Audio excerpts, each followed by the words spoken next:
আসসালামু আলাইকুম। Hello everyone, সকলকে ফ্লেক্সিবল এডুকেশনের পক্ষ থেকে স্বাগতম। আবারও চলে আসলাম অ্যানাদার একটা পয়েন্ট নিয়ে এবং এটা থিম নিয়ে, এবং আলোচনা করব কত সহজে কোন ট্রিক্সগুলো ব্যবহার করে আমরা থিম সহজে লিখতে পারি। তোমরা যারা স্টুডেন্ট, যারা হচ্ছে থিম নিয়ে পেরেশানিতে আছো, আশা করছি তোমরা যদি ভিডিওটা সম্পূর্ণ দেখো তাহলে তোমাদের থিম লেখার কনসেপ্ট আরও বেশি ক্লিয়ার হবে। এবং তোমাদের মেন বই থেকে কিন্তু বা ইংলিশ ফর টুডে বই থেকে কিন্তু তোমাদের হচ্ছে পয়েমগুলো আসবে, পয়েম থেকে থিম লিখতে হবে, এবং এটা কিন্তু অ্যাডমিশনও চলে আসবে। অ্যাডমিশনও কিন্তু হুবহু এখান থেকে কপি করে দিয়ে দেয় এবং তোমাদেরকে লিখতে বলা হচ্ছে থিম।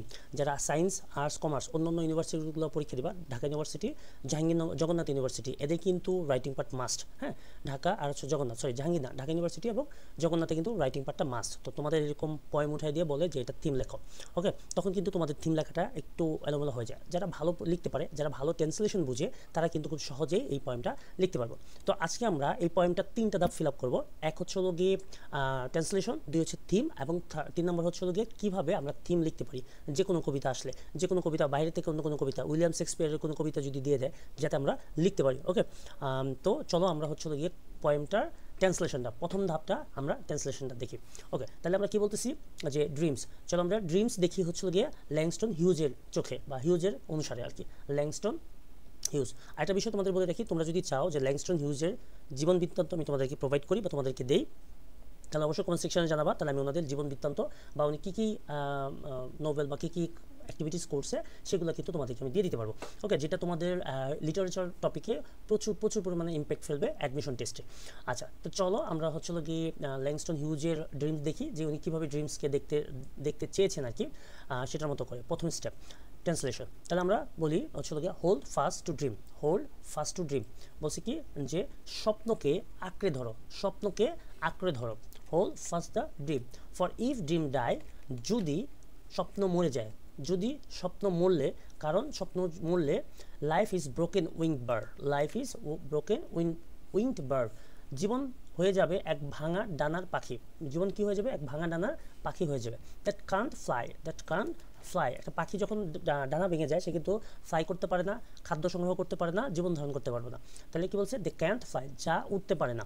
তারপর হচ্ছে হোল ফাস্ট টু ড্রিম, স্বপ্নকে আঁকড়ে ধরো, স্বপ্নকে আঁকড়ে ধরো। For when dreams go, for when dreams go, জীবন কী হচ্ছে? কারণ স্বপ্ন চলে গেলে, কারণ স্বপ্ন চলে গেলে লাইফ ইজ ব্যারেন ফিল, অনুর্বর, আনফার্টিলাইজড, ঠিক আছে, অনুর্বর জমির মতো হয়ে যাবে, নিষ্ফলা মাঠ হয়ে যাবে, ঠিক আছে, নিষ্ফলা, যা যেখান থেকে কোনো ফল সবজি চাষ হয় না। Frozen with snow, frozen with snow, frozen হচ্ছে গিয়ে বরফে জমাট বাঁধা হয়ে যাবে, বরফে জমাট বাঁধা হয়ে যাবে। ফ্রোজেন মানে হচ্ছে জমাট বাঁধা, ঠিক আছে, তোমরা নিশ্চয়ই একটা অ্যানিমেশন কার্টুন দেখছো, ফ্রোজেন, জমাট বেঁধে ফেলা, ঠিক আছে, ফ্রোজেন মানে হচ্ছে গিয়ে জমাট বাঁধা উইথ স্নো। তাহলে চলো, আশা করছি তোমরা এটা বুঝতে পেরেছো। যারা আমার চ্যানেলে নতুন তারা কিন্তু চ্যানেলটাকে সাবস্ক্রাইব করে দেবে, কারণ প্রত্যেকটা কবিতা আমি পর্যায়ক্রমে তোমাদের দেবো। এক একটা কবিতা তোমাদের অ্যাডমিশন টেস্টে সবার থেকে আগে রাখবে ইনশাআল্লাহ। যারা আমরা এইচএসসি পরীক্ষার্থী তাদের কিন্তু মূল টার্গেটই থাকে হচ্ছে গিয়ে আমাদের কি অ্যাডমিশন, আমরা যাতে অ্যাডমিশনটা প্রপারলি কমপ্লিট করতে পারি। আর যারা হচ্ছে বি ইউনিট, সি ইউনিটের পরীক্ষা দিবা, তারা তো নিশ্চয়ই জানো যে তোমাদের ইংলিশটা কী পরিমাণ দরকার। ইংলিশে বেসিক্যালি পাস করতে হয় তোমাদেরকে, বাংলা ইংলিশে পাস করতে হয়, তারপরে কিন্তু তোমাদের খাতাগুলো পরবর্তী স্টেপে দেখে।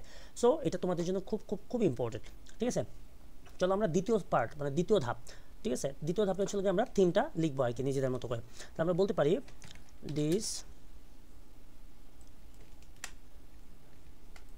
this poem emphasize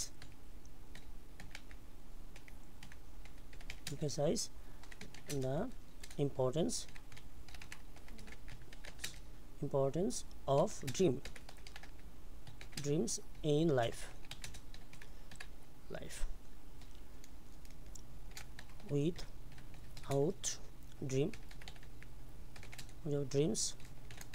life become hopeless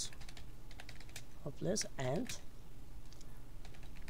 lifeless, like a bird that cannot fly, or a frozen battlefield,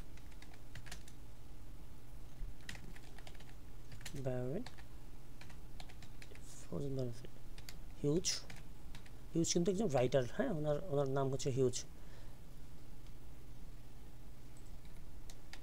ব্যারনফিল্ড, Hughes urge us to hold on dream as they give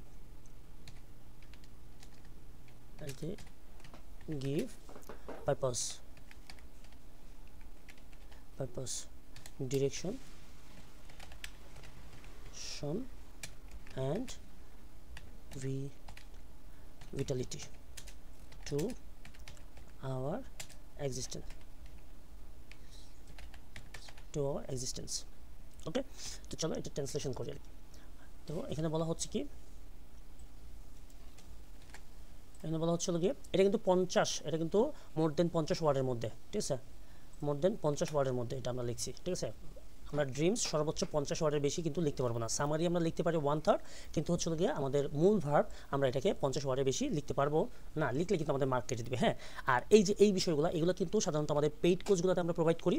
তো তুমি হচ্ছিল গিয়ে তোমার বন্ধুদেরকে শেয়ার করো, যাতে করে তারাও উপকৃত হতে পারে এই ভিডিওটার মাধ্যমে। বিভিন্ন পেজে তুমি সার্চ দিবা, ওরা হচ্ছিল গিয়ে দেখাবে তোমাকে যে এইটা করো, এইভাবে করো, এইভাবে করলে তুমি হচ্ছিল গিয়ে সামারি লিখতে পারবা, থিম লিখতে পারবা। ওরা কিন্তু প্রত্যেকটা কবিতার থিম এভাবে দেয় না, কারণ হচ্ছিল গিয়ে এটা সাধারণত পেইড কোর্সগুলোতেই দেওয়া হয়। তো আমি এটাকে পেইড কোর্সের বাইরে তোমাদের উপকারের জন্য এটা আমি দিচ্ছি, কারণ হচ্ছে অনেক স্টুডেন্ট বলতেছে যে আমরা বিগত বছরগুলো সবাই শর্ট সিলেবাস পাইছে, এসএসসি আমরা শর্ট সিলেবাসে দিছি, সো এখন আমাদের কাছে এটা অনেক বেশি প্রেশার হয়ে যাইতেছে। তো এই প্রবলেমটা যাতে তোমাদের না হয় সেই জন্য কিন্তু এটা আমি প্রোভাইড করতেছি। তো চলো এটাকে আমরা বাংলা মিনিংটা জেনে নিই এবং হচ্ছে তৃতীয় ধাপে চলে যাবে ইনশাল্লাহ। তো বলছে কি, this poem emphasise the importance of dreams in life. কি বলছে, এই কবিতায় স্বপ্নের গুরুত্ব বোঝানো, এখানে এমফেসাইজ মানে জোর করা বা গুরুত্ব বোঝানো হয়েছে, ঠিক আছে, স্বপ্নের গুরুত্ব বোঝানো হয়েছে। তারপর হচ্ছে উইদাউট ড্রিমস, স্বপ্ন ছাড়া লাইফ বিকাম হোপলেস, একদম হতাশায় ভরা, and lifeless like a bird that can not fly or a frozen barrel field. অথবা বলছে কি, প্রাণহীন যেমন ডানা ভাঙা পাখি উঠতে পারে না, অথবা হচ্ছে বরফে ঢেকে যাওয়া শূন্য এক মাঠ যেখানে কোনো ফসল হয় না, যেটা হচ্ছে অনুর্বর। Huge arcs us to hold on dreams. Huge আমাদের বলেন যে স্বপ্ন আঁকড়ে ধরো। হিউজ কি বলছেন, স্বপ্ন আঁকড়ে ধরো। অ্যাজ দে গিভ পারপাস, কারণ স্বপ্ন আমাদের জীবনের উদ্দেশ্য, ডিরেকশন দিক নির্দেশনা, ভ্যালিডিটি হচ্ছে গিয়ে আসল শক্তি এনে দেয় টু আওয়ার এক্সিস্টেন্স, আমাদের বেঁচে থাকার, আমাদের জীবনের আসল শক্তি বা আমাদের বেঁচে থাকার আসল শক্তি খুঁজে